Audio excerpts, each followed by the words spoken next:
जितिया व्रत, जिसे जीवित पुत्र का व्रत भी कहा जाता है, हिंदू धर्म का एक अत्यंत महत्वपूर्ण व्रत है। ये व्रत माताएं अपनी संतान की लंबी आयु, स्वास्थ्य और समृद्धि के लिए करती हैं। इस व्रत की महिमा इतनी गहरी है कि इसके पीछे कई पौराणिक कथाएं जुड़ी हुई हैं। कभी ये कथा गरुड़ और लोमड़ी से जुड़ी है, कभी महान परोपकारी राजा जिमूतवाहन से और कभी महाभारत काल की घटनाओं से। आइए सुनते हैं जितिया व्रत की ये 3 प्रमुख कथाएं, जिन्होंने इसे इतना पवित्र और अनोखा बनाया। गरुड़ और लोमड़ी की कथा। पौराणिक कथा के अनुसार एक बार एक गरुड़ और एक मादा लोमड़ी नर्मदा नदी के पास एक जंगल में रहते थे। दोनों ने कुछ महिलाओं को पूजा करते और उपवास करते देखा और खुद भी इसे देखने की कामना की। उनके उपवास के दौरान लोमड़ी भूख के कारण बेहोश हो गई और चुपके से भोजन कर लिया।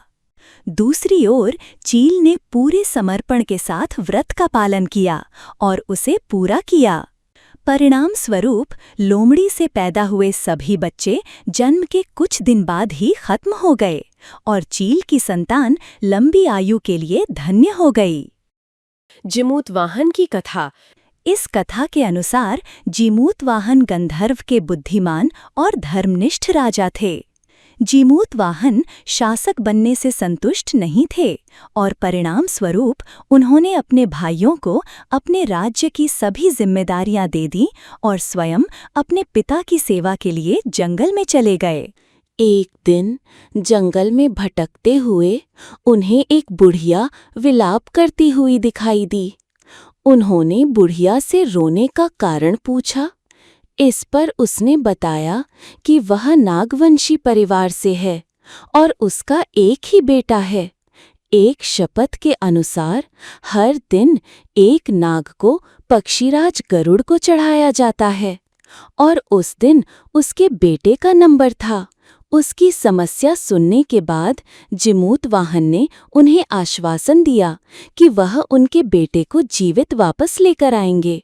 जिमूतवाहन कहता है, आप चिंता मत कीजिए माता, मैं आपके पुत्र की रक्षा करूंगा। तब वह खुद गरुड़ का चारा बनने का विचार कर चट्टान पर लेट जाते हैं। तभी गरुड़ आता है और अपनी अंगुलियों से लाल कपड़े से ढके हुए जिमूतवाहन को पकड़कर चट्टान पर चढ़ जाता है। गरुड़ कहता है, ये अजीब है, जिसे मैंने पकड़ा है वह कोई प्रतिक्रिया क्यों नहीं दे रहा। तब वह जिमूतवाहन से उनके बारे में पूछता है। जिमूतवाहन कहता है, मैं यहाँ किसी और की जगह बलिदान बनने आया हूँ। जिमूतवाहन की वीरता और परोपकार से प्रसन्न होकर गरुड़ सांपों से कोई और बलिदान नहीं लेने का वादा करता है। मान्यता है कि तभी से ही संतान की लंबी उम्र और कल्याण के लिए जितिया व्रत मनाया जाता है। महाभारत प्रसंग। महाभारत काल की घटना से भी जुड़ी है। मैं अपने पिता गुरु द्रोणाचार्य की मृत्यु का बदला जरूर लूंगा।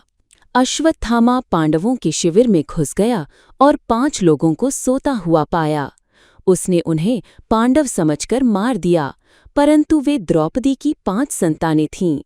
उसके बाद अर्जुन ने अश्वत्थामा को बंदी बना लिया और उसकी दिव्य मणि छीन ली। लेकिन अश्वत्थामा ने फिर से बदला लेने का प्रयास किया और अभिमन्यु की पत्नी उत्तरा के गर्भ में पल रहे शिशु को मारने के लिए ब्रह्मास्त्र का प्रयोग किया। भगवान श्री कृष्ण का स्वर, अश्वत्थामा, ये अन्याय है, मैं इस अजन्मे शिशु की रक्षा करूंगा। नरेटर, तब भगवान श्री कृष्ण ने उत्तरा की अजन्मी संतान को पुनः जीवित कर दिया। गर्भ में मरने के बाद जीवित होने के कारण उस बच्चे को जीवित पुत्रिका कहा गया। तभी से संतान की लंबी उम्र के लिए जितिया व्रत का पालन किया जाता है। इस प्रकार जितिया व्रत से जुड़ी ये तीनों कथाएं। पहली, गरुड़ और लोमड़ी की कथा, जिसमें व्रत का पालन और भंग होने का असर स्पष्ट दिखाई देता है। दूसरी, जिमूतवाहन की कथा, जिसमें त्याग और परोपकार की मिसाल मिलती है। और तीसरी, महाभारत का प्रसंग, जिसमें भगवान श्री कृष्ण द्वारा अजन्मे बालक को जीवन दान देकर इस व्रत की महिमा को और भी महान बना दिया गया। माताएं आज भी इस व्रत को पूरे श्रद्धा और विश्वास के साथ करती हैं, ताकि उनकी संतानें लंबी आयु, अच्छे स्वास्थ्य और सुख समृद्धि से परिपूर्ण जीवन जी सकें। यही है जितिया व्रत की अमर महिमा।